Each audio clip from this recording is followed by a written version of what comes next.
नमस्कार, India news में आप सभी का स्वागत है। खैर मकदम है, मेरा नाम है अमित सिंह। हाथरस में जो कुछ हुआ उससे हर कोई वाकिफ है। देश का कोना कोना इस बात को समझ चुका है, जान चुका है कि किस तरह से यूपी पुलिस के लापरवाही की वजह से एक दलित बेटी का रेप होता है। उसके बाद पुलिस परिवार के खिलाफ जाकर जबरदस्ती उस बेटी को जला देती है और ये सफाई देती है कि परिवार की रजामंदी से उसका अंतिम संस्कार किया गया।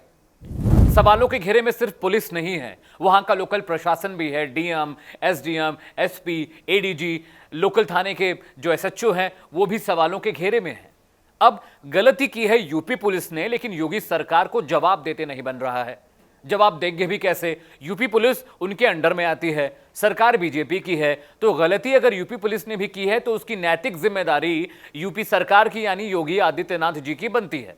अब देखिए, देश के हर कोने से निर्भया को इंसाफ दिलाने की आवाज तेज उठने लगी है। ऐसा क्यों हुआ है ये समझिए। शुरू में जब उसके साथ बलात्कार हुआ, उस बेटी के साथ, वो दलित महिला थी, 19 साल की लड़की के साथ जब बलात्कार हुआ तो उसको पहले तो अस्पतालों के चक्कर लगाने पड़े कि इस अस्पताल में रेफर करिए, वहां भर्ती करिए, वहां रेफर करिए। उसके बाद 15 दिन तक उसका इलाज चलता है सफदरजंग हॉस्पिटल में। उसके बाद उसकी मौत हो जाती है। पोस्टमार्टम रिपोर्ट आती है। पोस्टमार्टम रिपोर्ट में यह कहा जाता है कि लड़की की जान गला दबाने की वजह से हुई है। मैं आपसे ये जानना चाहता हूं, पूछना चाहता हूं कि गला दबाने से क्या किसी की रीढ़ की हड्डी टूट सकती है? जिस वक्त लड़की मर रही थी, बिस्तर पे थी, उसने आखिरी बयान जो मजिस्ट्रेट को दिया है, उसने साफ साफ कहा कि 4 लोगों ने मेरे साथ जबरदस्ती की है। बड़ा सवाल यह है कि मृत आदमी जो मृतशैया पर कोई पड़ा हुआ है और उसके बयान की को महत्ता पुलिस ने क्यों नहीं दिया?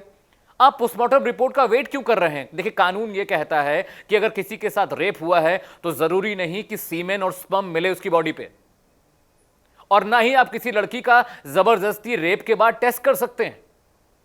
तो जब चश्मदीद ने बताया कि वहां पे क्या हुआ, खुद उस लड़की ने जिसके ऊपर आप बीती थी, उसने खुद पुलिस को यह बताया कि उसके साथ 4 लोगों ने मिलकर गैंग रेप किया है, तो पुलिस इस पोस्टमार्टम रिपोर्ट का इंतजार क्यों कर रही थी? सिर्फ ये एक पहली गलती नहीं हुई है यूपी पुलिस से। इसके अलावा जब लड़की की मौत हो गई, उसकी लाश को उसके गांव ले गए, तो नियमतः कानून के मुताबिक पुलिस को उसकी बॉडी परिवार को सौंप देनी चाहिए थी। लेकिन पुलिस ने किया उल्टा। पुलिस एक सुनसान इलाके में उसकी लाश को ले जाती है और केरोसिन डाल के उसको फूंक देती है। मतलब सब कुछ स्वाहा कर दिया गया। उस लड़की को आखिरी जो एक तरीका होता है, कर्मकांड का जो सलीका होता है, उसके हिसाब से उसको अंतिम विदाई भी नहीं मिली। इसके बाद क्या हुआ? इसके बाद पुलिस सारे मामले में लिपापोती करने शुरू कर दी। एडीजी प्रशांत जो लॉ एंड ऑर्डर हैं, एडीजी लॉ एंड ऑर्डर प्रशांत कहते हैं कि लड़की के साथ रेप नहीं हुआ। तो क्या मृतशैया पे पड़ी लड़की झूठ बोल रही थी? उसका परिवार झूठ बोल रहा था? उसके बाद जब रिपोर्ट आई तो रिपोर्ट में यह कहा गया कि लड़की के गर्दन दबाने की वजह से उसकी मौत हुई है। लेकिन उससे पहले की जो रिपोर्ट है वो ये कहती है लड़की की जबान काट दी गई थी, लड़की के जो जननांग है, जो प्राइवेट पार्ट है, वहां पर चोट लगी थी, उसका सर फोड़ा गया था, उसकी जबान काटी गई थी। तो क्या पुलिस को ये सारी चीजें दिखाई नहीं दी? और सबसे तकलीफदेह चीज यह है कि पुलिस को सबसे पहले इस पूरे मामले को सामान्य करना चाहिए था। परिवार के साथ बैठकर बात करनी चाहिए थी। इस मामले पे सफाई देना चाहिए था कि जिस तरह की कंफ्यूजन, जिस तरह का सवाल, जिस तरह की सिचुएशन बनी है हाथरस रेप कांड में, उसको पहले सामान्य तरीके से बातचीत के जरिए सही करना चाहिए था। और दूसरी सबसे बड़ी बात यह है कि मीडिया की एंट्री बैन कर दी गई है। बाहर का कोई आदमी उस गांव में नहीं जा सकता। ऐसा क्या है वहां पे? पुलिस ऐसा क्या छिपा रही है?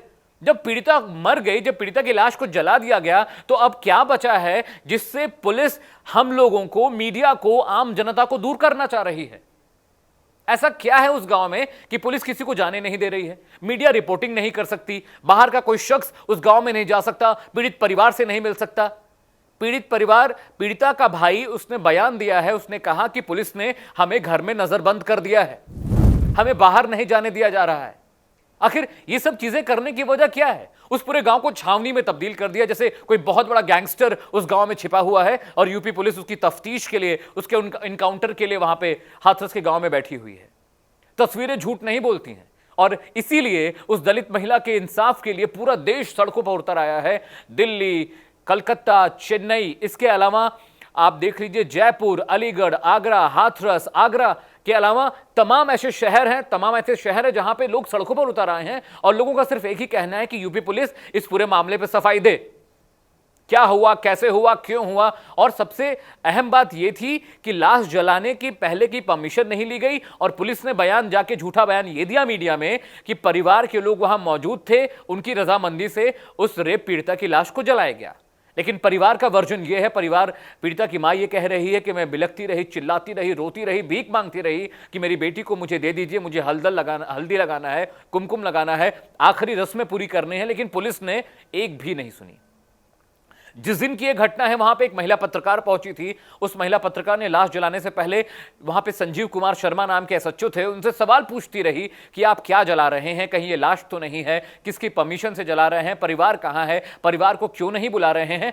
तो एसएचओ साहब ने जवाब दिया कि देखिए भैया, मैं क्राइम ब्रांच का इंस्पेक्टर नहीं हूं, मैं ऑफिस में अटैच था, मुझे अचानक मौके पर भेजा गया है मामले को नियंत्रित करने के लिए। ऐसे बहुत सारे सवाल हैं जो लगातार सर उठा रहे हैं और आगे भी सर उठाएंगे। यूपी की राजधानी लखनऊ में भी समाजवादी पार्टी ने जमकर प्रदर्शन किया है। अखिलेश ने कहा कि इससे घृणित अपराध तो हो ही नहीं सकता। रेप पीड़िता, हाथरस की रेप पीड़िता की घटना के बाद लगातार 5 और शहरों में रेप की वारदातें हुई, बुलंदशहर, बागपत। तो मतलब कानून व्यवस्था क्या है वहां पे, ये तो समझ से परे है। और प्रियंका गांधी आज वाल्मीकि मंदिर गई थी, उन्होंने कहा कि हम पीड़िता के साथ खड़े हैं और पुलिस उनका सहयोग नहीं कर रही है। मेरे प्राइम टाइम बुलेटिन चलिए वहां खबर जहां में मैं आज इसी खबर की पड़ताल कर रहा हूं कि आखिर गलती किसकी है, सरकार की, पुलिस की, प्रशासन की। मेरे प्रोग्राम को लेकर अगर आपके पास कोई मशवरा, कोई आइडिया हो तो आप मुझे प्लीज ट्वीट कीजिए, इंस्टाग्राम कीजिए, फेसबुक कीजिए। मेरा ट्विटर हैंडल है जॉर्नो अमित सिंह, इसी नाम से मैं फेसबुक पर भी पाया जाता हूं। मेरा एक यूट्यूब चैनल है जिसका नाम है न्यूज व्यूज एंड एनालिसिस। उस चैनल को सब्सक्राइब करिए, बेल आइकॉन दबाइए, क्योंकि अगली बार जब मैं कोई वीडियो अपलोड करूंगा तो उसकी नोटिफिकेशन आपको मिलेगी। मेरे साथ आज फिलहाल इतना ही। कल आपसे फिर से मुलाकात होगी एक बड़ी खबर, एक बड़ी बहस, एक नई पड़ताल के साथ। तब तक आप देखते रहिए इंडिया न्यूज। नमस्कार।